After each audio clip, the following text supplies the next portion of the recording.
민수기 3장에서는 이스라엘 인구조사에서 제외되었던 레위 지파에 대해서 말씀하고 있습니다.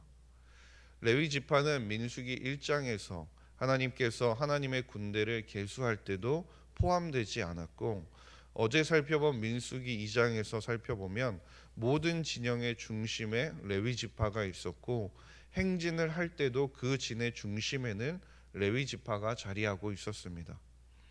또한 민수기 3장 3절 말씀을 보면 이는 아론의 아들들의 이름이며 그들은 기름 부음을 받고 거룩하게 구별되어 제사장 직분을 위임받은 제사장들이니라 라고 말씀하시는데요. 하나님께서는 레위 지파, 그 사람들의 이름을 부르시고 그들을 기름 부어서 거룩하게 구별하기까지 하셨다라는 겁니다. 이렇게만 보면 하나님께서 레위 지파를 특별히 사랑하시거나 특별하게 아끼시는 것처럼 보이기도 합니다. 허나 레위 지파가 분명하게 거룩하게 구별된 이유는 오늘 본문에서 말씀하고 있듯이 그들이 맡은 직무 때문이었습니다. 그들은 일반 백성들과는 구별되어서 제사장 직분을 위임받은 제사장들이었기 때문인데요. 7절을 보면 그들이 회막 앞에서 아론의 직무와 온 회중의 직무를 위하여 회막에서 심우하되라고 말씀합니다. 레위인들은 성막에 종속되어서 성막의 일을 행하였다라는 것이죠. 다른 어떤 대상이나 어떤 특정한 장소가 아닌 오직 하나님만을 위해서 성막에서만 일하도록 부름을 받은 것이 그들의 사명이었다는 것이죠. 그리고 그 직무는 자신들이 취사 선택하거나 고를 수 있는 것이 아니었습니다. 봉사를 해도 되고 마음에 들지 않으면 하지 않아도 되는 것이 아니라 반드시 해야 하는 맡겨진 일이었다라는 것이죠. 그들은 제사를 드리는 데 있어서 각종 제반 업무들을 보조하는 일을 하였고, 또한 성막이 이동을 하게 되면 그 성막을 접고 이동시키고 그것들을 보관하거나 관리하는 일들도 그들의 몫이었습니다. 게다가 일반 백성들이나 외인들이 회막에 가까이 접근하지 못하도록 막는 일 또한 레위인들이 해야 하는 일들이었는데요. 그런데 여기서 살펴보면 왜 하필 레위인들이 이런 직무를 맡게 되었느냐라는 것입니다.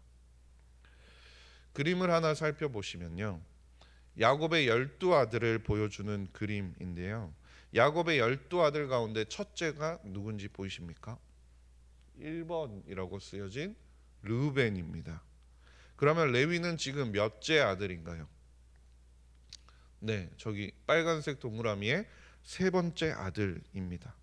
내려주셔도 됩니다.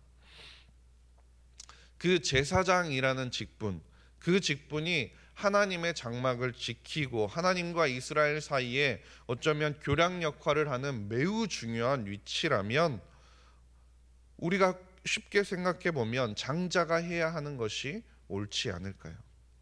게다가 인구 조사를 우리가 결과를 살펴보아도 알 수 있지만 레위 지파는 이스라엘 12지파 가운데서 그 숫자도 가장 적은 지파였다라는 것이죠. 그런데 오늘 본문 12절 말씀을 보시면 하나님께서 이렇게 말씀하십니다.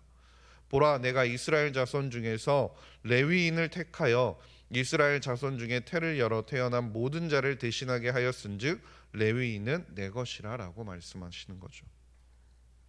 학자들은 레위 지파가 제사장 지파가 된 것에 대해서 이러저러한 이유를 들어서 그것들을 설명하려고 노력합니다. 그러나 하나님께서 오늘 본문에서 뭐라고 말씀하십니까? 내가 이스라엘 자손 중에서 레위인을 택하였다라고 말씀하신다는 거죠. 성막 봉사자로 그 성막에 봉사하고 이스라엘 백성과 하나님과의 중재자 역할을 하는 그 레위인이 선택된 궁극적인 이유가 바로 하나님께서 그들을 주권적으로 선택하셨기 때문이라는 겁니다. 하나님께서 그 은혜로 그들을 부르신 것이라는 것이죠.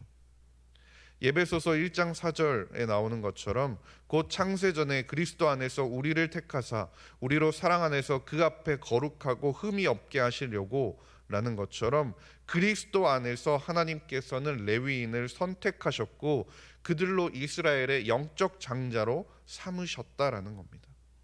그리고 그것은 다른 어떤 누구, 어느 누구의 생각에 의한 것이나 조언에 의한 것이 아니라 하나님의 주권에 의한 것이었다라는 겁니다.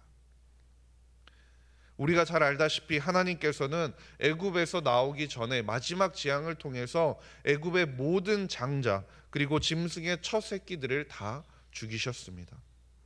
그러나 이스라엘의 모든 장자와 가죽의 첫 새끼는 유월절 어린 양을 죽임으로 말미암아 살려두셨다라는 것이죠. 즉 하나님께서 죽일 수 있음에도 그들을 살려두셨음에 하나님께서는 이스라엘의 장자들에 대해서 그리고 이스라엘 가죽의 첫 새끼에 대해서 분명하게 소유권을 주장하실 이유를 가지고 있었다라는 겁니다. 이에 대해서 오늘 본문 13절에서도 이렇게 말씀하는데요. 처음 태어난 자는 다 내 것임은 내가 애굽 땅에서 그 처음 태어난 자를 다 죽이던 날에 이스라엘의 처음 태어난 자는 사람이나 짐승을 다 거룩하게 구별하였음이니 그들은 내 것이 될 것임이라 라고 말씀하시죠. 즉 하나님께서는 그 첫 것, 그 장자에 대해서 모든 소유권을 주장하실 수 있음에도 불구하고 하나님께서는 이스라엘의 장자들을 대신해서 레위인을 택하셨다라는 겁니다. 이는 레위인들이 선행을 더욱더 열심히 했다거나 그들이 인격적 자질을 갖추고 있었기 때문도 아니라는 거죠. 그들은 외적으로 보나 내적으로 보나 어쩌면 그 충분한 조건, 아무런 조건도 갖추지 못했을지도 모릅니다. 다른 지파들과 별반 다름없는 모습으로 죄에 물들어 있는 상태였다라는 것이죠. 그러나 하나님께서는 그들을 주권적으로 선택하셨고 그들을 거룩하다고 선언하셨고 하나님의 사명을 감당하게 하셨다라는 겁니다. 이것이 하나님의 주권적인 부르심이라는 것이죠. 그리고 이러한 주권적 부르심은 오늘을 살아가는 지금 우리에게도 동일하게 적용이 되는 것입니다. 베드로전서 2장 9절 말씀인데요. 우리 베드로전서 2장 9절 말씀을 함께 읽도록 하겠습니다. 시작. 그러나 너희는 택하신 족속이요 왕 같은 제사장들이요 거룩한 나라요 그의 소유가 된 백성이니 이는 너희를 어두운 데서 불러내어 그의 기이한 빛에 들어가게 하시니에 선포하게 하려 하심이라. 하나님께서는 우리를 레위인을 부르셨던 것처럼 이 땅 가운데 왕 같은 제사장으로 불러주셨다라는 겁니다. 우리를 거룩하게 구별하셨고 하나님 앞으로 이 땅에 잃어버린 영혼들을 부르도록 그 사명을 맡기셨다라는 것이죠.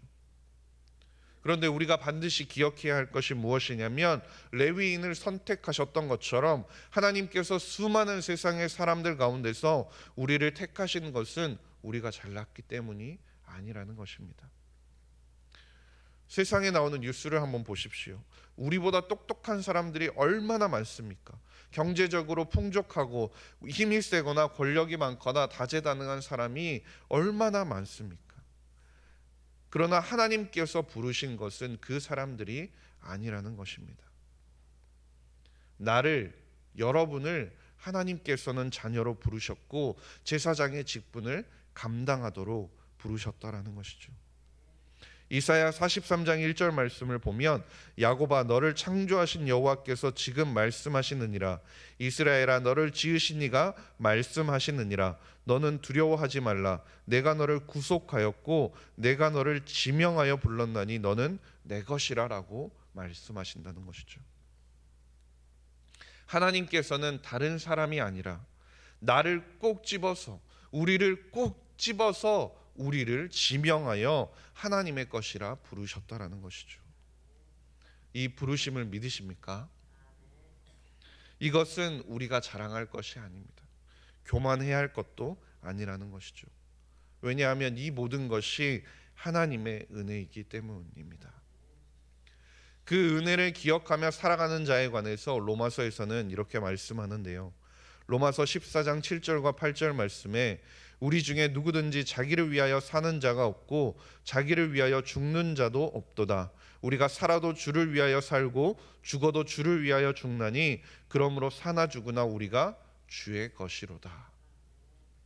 즉 사나 죽으나 주의 것, 그 사나 죽으나 주의 것인 우리가 어떻게 살아야 한다고 지금 말씀하십니까?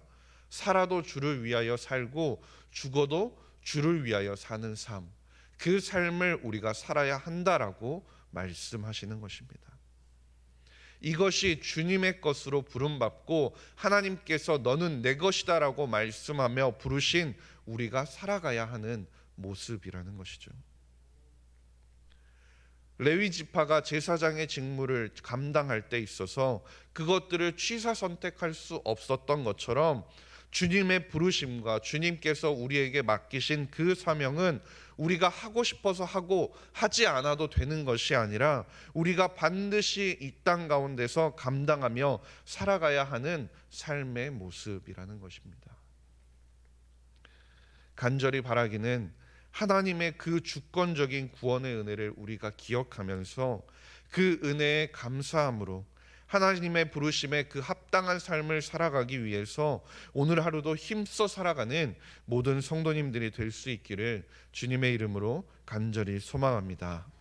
기도하겠습니다. 하나님 아버지, 감사합니다. 오늘도 우리를 예배의 자리로 불러주시니 감사드립니다.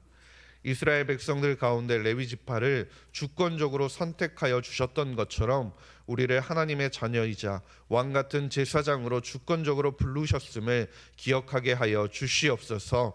그 부르심의 은혜를 기억하며 감사함으로 각자의 삶의 자리 가운데서 주님이 맡기신 사명을 기쁨으로 감당하며 살아가는 모든 성도님들이 되게 하여 주시옵소서.